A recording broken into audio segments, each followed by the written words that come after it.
Capítulo 114. Trabalhos adicionais. Farei agora um resumo dos incidentes ocorridos, e talvez não possa dar melhor ideia de nossos trabalhos até o tempo do encontro de Vermont do que referindo aqui o teor de uma carta que escrevi a nosso filho em Battle Creek, em 27 de dezembro de 1867. Meu querido filho Edson, estou agora sentada à escrivaninha do irmão D.T. Bordeaux, em West Snowburg, Vermont. Após o encerramento de nosso encontro em Topsail, Maine, estava excessivamente cansada. Enquanto arrumava minha mala, quase desmaiei de cansaço. O último trabalho que realizei ali foi convocar a família do irmão A e ter uma entrevista especial com eles. Falei-lhes palavras de exortação e conforto, e também de correção e conselho a um de seus membros. Tudo o que eu disse foi plenamente aceito e seguido de confissão, pranto e grande alívio ao casal A. Essa me é uma obra penosa e muito cansativa. Após já estarmos no vagão, deitei e descansei por cerca de 1 hora. Tínhamos um compromisso naquela noite em Westbrook, Maine, para reunirmos com os irmãos de Portland e arredores. Ficamos hospedados no lar da bondosa família do irmão Martin. Eu não estava conseguindo ficar sentada, mas, tendo-me sido solicitado que estivesse na reunião da noite, fui à escola, sentindo que não tinha forças para erguer-me e falar ao povo. O prédio estava repleto de ouvintes interessados. O irmão Andrews iniciou a reunião e falou pouco tempo. Seu pai, em seguida, fez algumas observações. Então me levantei e, tendo dito umas poucas palavras, senti-me revigorada. Todas as minhas fraquezas pareciam haver-me deixado, e falei durante quase 1 hora, com perfeita liberdade. Senti inexprimível gratidão por esse auxílio da parte de Deus, justamente no tempo que mais necessitava. Na noite de quarta-feira, falei com desembaraço por quase 2 horas sobre as reformas de saúde e do vestuário. Ter minhas forças assim tão inesperadamente renovadas, quando me sentia completamente esgotada antes dessas 2 reuniões, foi-me motivo de grande animação. Apreciamos estar com a família do irmão Martin e esperamos ver seus queridos filhos entregar o coração a Cristo e, juntamente com seus pais, combaterem o bom combate cristão e receberem a coroa da imortalidade quando a vitória for alcançada. Na quinta-feira fomos novamente a Portland e jantamos com a família do irmão Gowell. Tivemos uma conversa particular com eles e esperamos obter deles bons resultados. Sentimos um profundo interesse pela esposa do irmão Gowell. Este coração de mãe foi ferido ao ver seus filhos sofrerem, morrerem e serem postos na silenciosa sepultura. Tudo vai bem com os que dormem. Que essa mãe também busque a verdade e acumule tesouros no céu, para que quando o doador da vida libertar os cativos da grande prisão da morte, pai, mãe e filhos possam encontrar-se novamente e os rompidos laços da família possam ser reatados para sempre. O irmão Gowell nos levou de carruagem até a estação. Tivemos apenas tempo suficiente de tomar o trem antes que partisse. Viajamos 5 horas e nos encontramos com o irmão A.W. Smith na estação de Manchester. Ele nos esperava para conduzir-nos até sua casa naquela cidade. Ali pretendíamos descansar por 1 noite, mas eis que muita gente estava esperando para nos receber. Tinham vindo de Amherst, cerca de 14,5 quilômetros de distância de Manchester, para passar a noite conosco. Tivemos uma reunião agradável e esperamos proveitosa para todos. Recolhemos-nos às 10 horas. Cedo na manhã seguinte, deixamos o confortável e hospitaleiro lar do irmão Smith para prosseguir até Washington. Foi uma viagem lenta e tediosa.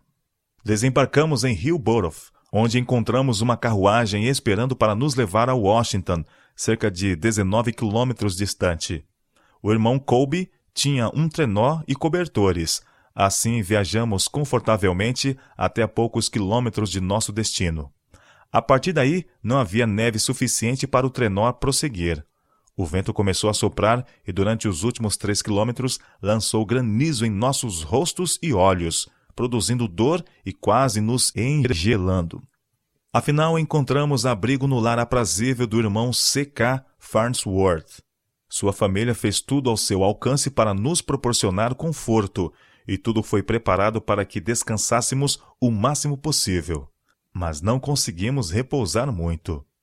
No sábado, seu pai falou na parte da manhã, e depois de um intervalo de cerca de 20 minutos, eu apresentei um testemunho de reprovação a vários que usavam fumo, e também ao irmão Bal, que havia apoiado nossos inimigos, ridicularizando as visões e publicando coisas amargas contra nós no Crises, de Boston, e no Esperança de Israel, um jornal publicado em Iowa. A reunião da noite seria na casa do irmão Farnsworth. A igreja estava presente, e ali seu pai pediu ao irmão Bal que apresentasse suas objeções às visões e nos desse uma oportunidade para respondê-las. Assim passamos parte da noite. O irmão Bal manifestou muita obstinação e espírito de oposição. Ele admitiu ter ficado satisfeito em alguns pontos, mas manteve-se irredutível. O irmão Andrews e seu pai falaram claramente, explicando assuntos que foram mal compreendidos e condenando a conduta injusta para com os adventistas observadores do sábado. Todos sentimos que havíamos feito o melhor naquele dia para enfraquecer as forças inimigas. Nosso encontro se prolongou até depois das 10 da noite. Na manhã seguinte, assistimos novamente às reuniões na igreja. Seu pai falou na parte da manhã. Mas pouco antes dele falar, o inimigo fez um pobre e fraco irmão achar que tinha grande preocupação pela igreja. Ele andou sobre o banco, falou, gemeu e gritou, possuído por algo terrível que ninguém conseguia compreender. Nós estávamos tentando fazer com que aqueles que professam a verdade vissem seu estado de terrível escuridão e infidelidade perante Deus e confessassem humildemente seu extravio, tornando-se ao Senhor em arrependimento, para que ele se voltasse para eles e curasse suas apostasias. Satanás procurou impedir esse trabalho, fazendo com que esse pobre e conturbado homem desgostasse aqueles que desejavam agir com bom senso. Levantei-me e dei um franco testemunho a esse homem. Ele não comera por 2 dias, e Satanás o enganou, fazendo com que cometesse excessos. Em seguida, seu pai pregou. Tivemos uns breves momentos de intervalo, e então tentei falar sobre as reformas de saúde e do vestuário, e dei um claro testemunho àqueles que estavam estorvando o caminho dos jovens e dos descrentes. Deus me ajudou a falar claramente ao irmão Bal e dizer-lhe, no nome do Senhor, o que ele havia feito. Ele ficou muito impressionado. Tivemos novamente uma reunião noturna na casa do irmão Farnsworth. O tempo esteve tormentoso durante as reuniões, mas o irmão Bal não faltou a nenhuma delas. O mesmo assunto foi tratado, o exame da conduta que ele havia seguido. Se alguma vez o Senhor ajudou um homem a falar, certamente ele inspirou o irmão Andrews, naquela noite, a pregar sobre o tema do sofrimento por amor a Cristo. Falou sobre Moisés, que recusou ser chamado filho da filha de Faraó, escolhendo antes ser maltratado com o povo de Deus do que, por um pouco de tempo, ter o gozo do pecado, tendo por maiores riquezas o vitupério de Cristo do que os tesouros do Egito, porque tinha em vista a recompensa. Hebreus capítulo 11, versos 24 a 26. O pastor Andrews mostrou que este era um dos muitos exemplos em que o vitupério de Cristo foi estimado acima das riquezas e honras mundanas, dos pomposos títulos, da coroa e glória de um reino. O olho da fé fixou-se na glória futura, e a recompensa foi tida como de tal valor que fez as coisas ricas deste mundo parecer como de nenhum valor. Os filhos de Deus experimentaram escárnios e açoites e até cadeias e prisões. Foram apedrejados, cerrados, tentados, mortos a fio de espada, andaram vestidos de peles de ovelhas e de cabras, desamparados, aflitos e maltratados. Mas, sustidos pela fé e esperança, consideraram leves essas aflições. Tinham o futuro, a vida eterna, como de valor tão grande que achavam ser pequenos os próprios sofrimentos em comparação com a futura recompensa.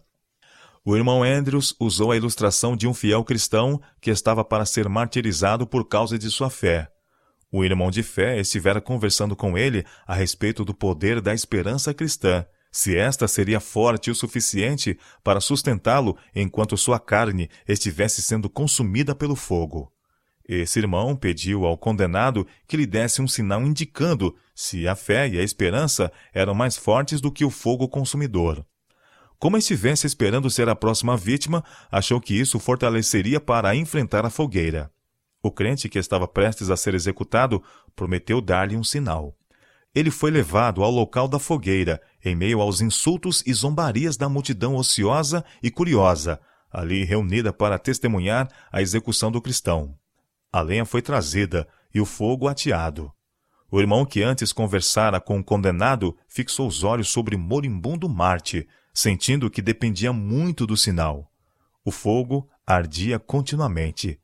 A carne já estava carbonizada, mas o sinal não vinha.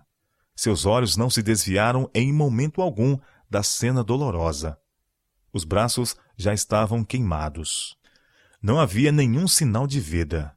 Todos pensavam que o fogo havia feito sua obra e que já não havia mais vida naquele corpo. Mas, eis, em meio às chamas, seus braços ergueram-se ao céu. O cristão que observava, cujo coração já se desalentara, vendo o alegre sinal, sentiu uma vibração percorrer-lhe o corpo e renovar-lhe a fé, a esperança e a coragem. Derramou então lágrimas de alegria. Enquanto o irmão Andrews falava dos braços carbonizados erguendo-se entre as chamas, ele próprio chorava como criança. Quase toda a congregação foi levada às lágrimas. A reunião encerrou-se quase às 10 horas. As nuvens escuras dissiparam-se totalmente. O irmão Hemingway levantou-se e disse que havia estado em completa apostasia, usando fumo, opondo-se às visões e perseguindo a esposa por crer nelas, mas prometeu não mais fazer isso. Pediu perdão à mulher e a todos nós. Sua esposa falou, muito comovida. Sua filha e muitos outros presentes se levantaram para orar. Ele declarou que o testemunho dado pela irmã White parecia ter vindo diretamente do trono divino e que ele nunca mais ousaria opor-se a ele. O irmão Ball então disse que, se as coisas eram como nós havíamos, seu caso era muito mau. Confessou que sabia ter estado em apostasia e que fora uma pedra de tropeço para os jovens. Agradecemos a Deus por essa confissão. Queríamos seguir viagem na segunda-feira cedo, a fim de cumprir um compromisso em Braintree, Vermont, reunindo-nos com cerca de 30 observadores do sábado. Mas fazia muito frio e o clima estava tempestuoso para percorrermos 40 quilômetros após termos trabalhado tanto. Finalmente decidimos permanecer e continuar o trabalho em Washington, até que o irmão Ball se decidisse pela verdade ou contra ela, e a igreja tivesse esse caso resolvido. A reunião iniciou-se às 10 horas da manhã de segunda-feira. Os irmãos Rodman e Howard estavam presentes. O irmão Newell Mead, que estava muito doente e tenso, quase igual a seu pai no passado, foi convidado a assistir à reunião. Uma vez mais foi abordado a condição da igreja e foi feita uma severíssima censura àqueles que se interpunham no caminho de sua prosperidade. Com os mais ferventes rogos, suplicamos que se convertessem a Deus e dessem meia volta. O Senhor nos auxiliou nesse trabalho. O irmão Ball sentiu-se impressionado, mas ficou hesitante. Sua esposa sentiu muito por ele. Nossa reunião encerrou-se às 3 horas ou 4 horas da tarde. Todas essas horas, uma após outra, estivemos trabalhando diligentemente pela juventude em conversa. Marcamos nova reunião para a noite, com início às 6 horas. Justamente antes de entrar para a reunião, foram-me revividas algumas cenas interessantes que me haviam sido mostradas em visão, e falei aos irmãos Andrews, Rodman, Howard, Mead e muitos outros que estavam presentes. Parecia-me que os anjos estavam fazendo uma abertura na nuvem para deixar passar raios de luz do céu. O assunto apresentado muito impressivamente foi o caso de Moisés. Exclamei, quem dera tivesse eu a habilidade de um artista para pintar a cena de Moisés sobre o monte. Sua força estava inalterada, não perdeu o seu vigor, é a expressão da Escritura. Seus olhos nunca se escureceram com a idade, porém ele subiu ao monte para morrer. Os anjos o sepultaram, mas o Filho de Deus logo desceu e o ressuscitou, levando-o para o céu. Antes, porém, Deus deu-lhe uma visão panorâmica da terra da promessa, com sua bênção sobre ela. Era como um segundo Éden. Foi-lhe mostrado Cristo em seu primeiro advento, sua rejeição pela nação judaica e morte de cruz. Moisés então viu o segundo advento de Cristo e a ressurreição dos justos. Eu também falei do encontro dos dois Adões, o primeiro Adão e Cristo, o segundo, quando o Éden florescer novamente na terra. Os pormenores desses pontos eu pretendo dar no testemunho número 14. Os irmãos quiseram que eu repetisse o mesmo assunto na reunião da noite. Nossa reunião durante o dia foi muito solene. Eu sentia tal fardo sobre mim no domingo à noite que chorei alto por quase meia hora. Na segunda-feira foram feitos solenes apelos, e o Senhor os enviou para casa. Entrei na reunião de terça-noite um pouco mais aliviada. Falei durante 1 hora com muita liberdade sobre temas que contemplara em visão, os quais eu já fizera referência. Nossa reunião foi bastante espontânea. Os irmãos Howard e Rodman choraram como crianças. O irmão Andrews falou de maneira fervorosa, tocante e com lágrimas. O irmão Ball se levantou e disse que parecia ter 2 espíritos sobre ele naquela noite, um dizendo: "Você ainda pode duvidar de que esses testemunhos da irmã White procedem do céu?" O outro espírito apresentava à sua mente as objeções que fazia diante dos inimigos de nossa fé. "Oh, se eu me convencesse", disse ele, "a respeito de todas essas objeções, se elas pudessem ser removidas, eu perceberia haver feito à irmã White um grande mal." Recentemente mandei um artigo para o jornal Esperança de Israel. Se ainda o tivesse em mãos, jamais o enviaria. Ele se comoveu profundamente e chorou muito. O Espírito do Senhor estava presente na reunião. Anjos de Deus pareciam próximos, afastando os anjos maus. Pastor e povo choravam como crianças. Sentimos estar progredindo e que os poderes das trevas estavam recuando. Nossa reunião terminou bem. Marcamos ainda outra reunião para as 10 horas da manhã do dia seguinte. Falei sobre a humilhação e glorificação de Cristo. O irmão Ball sentou-se próximo a mim e chorou durante todo o tempo em que eu falei. Preguei por cerca de 1 hora e então começamos nosso trabalho com os jovens. Os pais vieram à reunião trazendo os filhos consigo para serem abençoados. O irmão Ball se levantou e fez humilde confissão, dizendo que não vivera como deveria diante de sua família. Confessou aos filhos e à esposa que estivera em apostasia e que não fora de nenhum auxílio, antes um estorvo a eles. As lágrimas fluíam copiosamente. Sua vigorosa estrutura estava abalada e soluços embargavam-lhe a voz. O irmão James Farnsworth havia sido influenciado pelo irmão Ball e não estivera em plena união com os adventistas observadores do sábado. Ele fez confissão com lágrimas. Então fizemos um apelo às crianças, e 13 delas manifestaram o desejo de tornarem-se cristãs.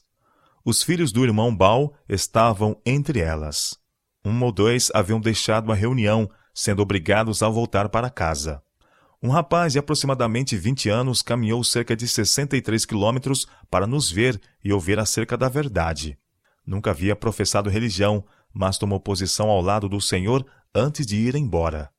Esta foi uma das melhores reuniões.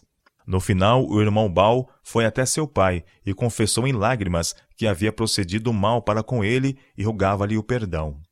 Depois se aproximou de mim e confessou que havia sido muito injusto comigo. "A senhora pode perdoar-me e pedir a Deus que me perdoe?" Asseguramos que lhe perdoávamos tão cabalmente quanto esperávamos ser perdoados. Despedimo-nos com muitas lágrimas, sentindo a bênção do céu sobre nós. Não tivemos nenhuma reunião à noite. Na quinta-feira, levantamo-nos às 4 da manhã. Chovera à noite e ainda estava chovendo. Todavia nos aventuramos a ir até Bellows Fall, situada a cerca de 40 quilômetros de distância. Os primeiros 6 quilômetros foram extremamente difíceis, porquanto havíamos escolhido uma trilha isolada que evitava as íngremes colinas. Passamos sobre pedras e areias cultivadas e quase fomos lançados para fora do trenó. Por volta do amanhecer, o temporal havia passado e pudemos viajar melhor até atingir a estrada pública. O clima estava muito agradável. Nunca tivemos um dia tão bonito para viajar.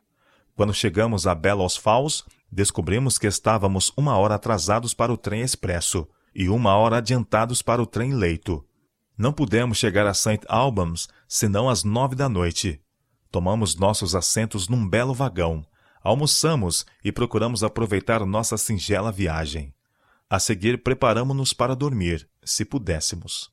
Enquanto eu estava dormindo, alguém me sacudiu vigorosamente os ombros. Acordei e vi uma senhora de boa aparência, inclinando-se sobre mim. Ela disse: "Você não me reconhece? Sou a irmã Chase. O trem está em White River. Desça por alguns minutos.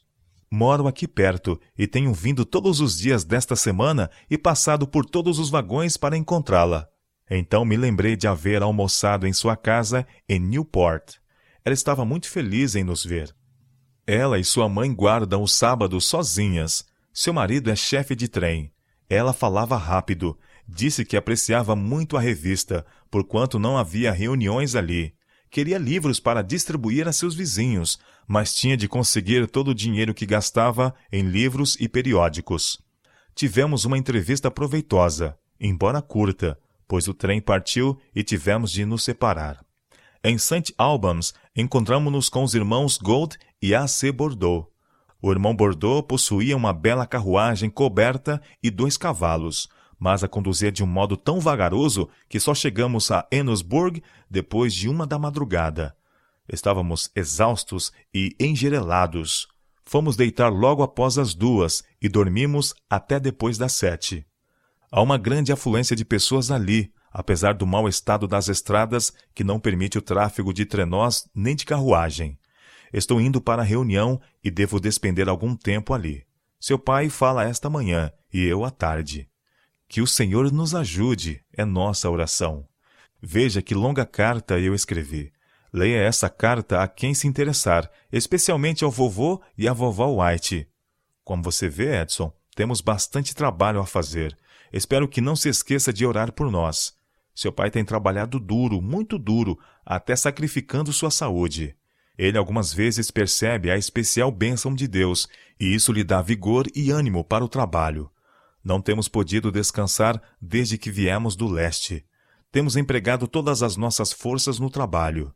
Que o Senhor abençoe nossos débeis esforços em favor de seu amado povo. Edson, espero que você adore sua profissão de fé, com uma vida bem ordenada e piedosa conversação. Oh, seja fervoroso, zeloso e perseverante no trabalho. Vigie em oração, cultive humildade e mansidão.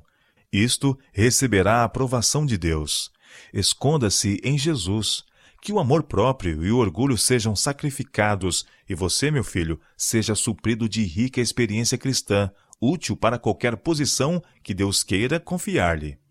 Procure fazer uma obra completa, de coração. Uma experiência superficial não passará pela prova do juízo.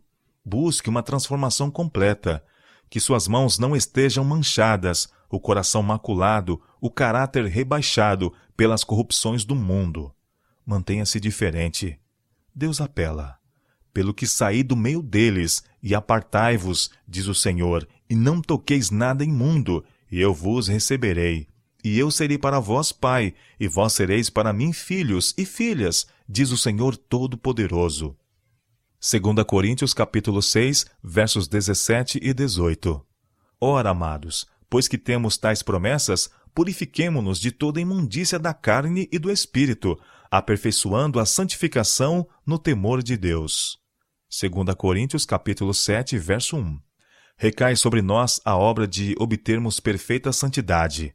Quando Deus vir que estamos fazendo tudo ao nosso alcance, então nos dará ajuda. Os anjos nos auxiliarão e seremos fortes mediante Cristo. Não negligencie a oração secreta. Ore por você mesmo. Cresça na graça. Avance. Não fique onde está, nem recue.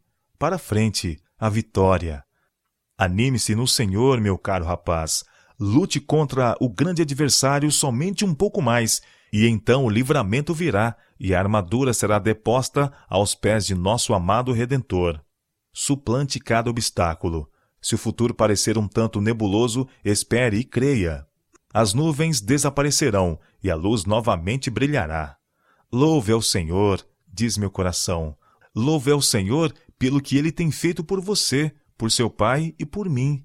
e inicie corretamente um novo ano. Sua mãe, Ellen G. White. A reunião de West Enosburg, Vermont, foi de profundo interesse. Achei muito bom voltar a encontrar velhos e experientes amigos daquele estado. Uma grande boa obra foi realizada em curto espaço de tempo. Esses amigos eram pessoas geralmente pobres, trabalhando por suas necessidades básicas num lugar onde $1 é ganho com muito mais empenho do que 2 no Oeste. Todavia, foram liberais conosco. Muitos detalhes dessa reunião foram publicados na revista, e a carência de espaço nessas páginas impede sua repetição. Em nenhum estado, os irmãos têm sido mais verdadeiros para com a causa do que no velho Vermont. Em nossa viagem para Enosburg, paramos para passar a noite com a família do irmão William White. O irmão C. A. White, seu filho, apresentou-nos o assunto da patente de sua máquina dupla de lavar e torcer e pediu conselho. Como eu havia escrito contra nosso povo envolver-se em direitos de patente, ele quis saber justamente qual era a minha opinião sobre essa patente.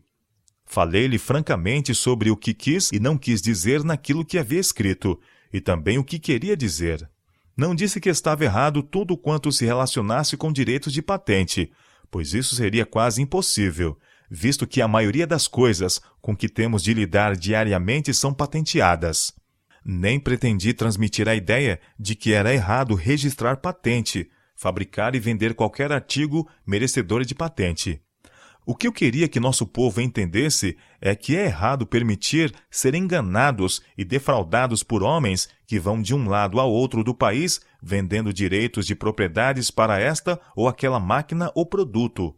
Muitos desses artigos não são de nenhum valor nem de real benefício, e aqueles que o vendem são, com poucas exceções, uma classe de enganadores. Alguns de nossos próprios irmãos se envolveram na venda de produtos patenteados, mesmo crendo que eles não eram aquilo que pareciam ser. É incrível que muitos de nosso povo, alguns dos quais já plenamente advertidos, ainda permitam ser enganados pelas falsas declarações desses vendedores de direitos de patentes. Algumas patentes são realmente valiosas e poucos têm obtido proveito delas. É minha opinião, porém, que onde $1 foi ganho, 100 se perderam. Não se deve depositar confiança nessas garantias de direitos de patentes. E o fato é que aqueles que se envolvem com elas, com poucas exceções, são inequivocadamente enganadores e mentirosos, tornando difícil para um homem honesto que apresenta um produto legítimo obter o crédito e o patrocínio que merece.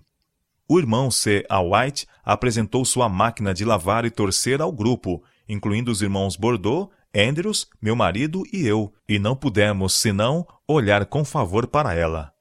Ele nos presenteou com uma unidade, a qual o irmão Corlins, do Maine, nosso empregado, montou em poucos instantes e a pôs a funcionar. A irmã Burgess, do condado de Gratiot, nossa empregada doméstica, ficou muito contente com a máquina. Ela funcionou bem e é rápida.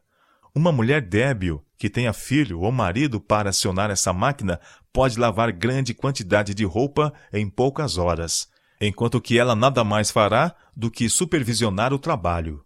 O irmão C. A. White enviou circulares a um grande número de pessoas, e quem tiver interesse poderá dirigir-se a nós, incluindo a postagem. Nossa próxima reunião foi em Adams Center, Nova York. Foi um grande encontro. Houve muitas pessoas nesse lugar e adjacências, cujos casos me haviam sido mostrados e por quem eu sentia profundo interesse. Eram homens de moral digna.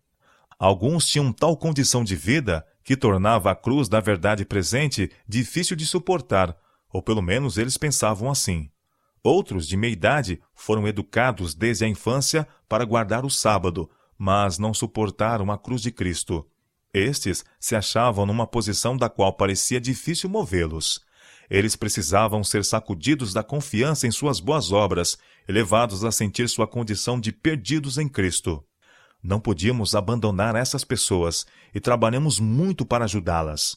Por fim, mudaram de pensamentos e, desde então, tenho me alegrado em receber boas notícias sobre todos eles. Esperamos que o amor ao mundo não lhes exclua o amor a Deus do coração.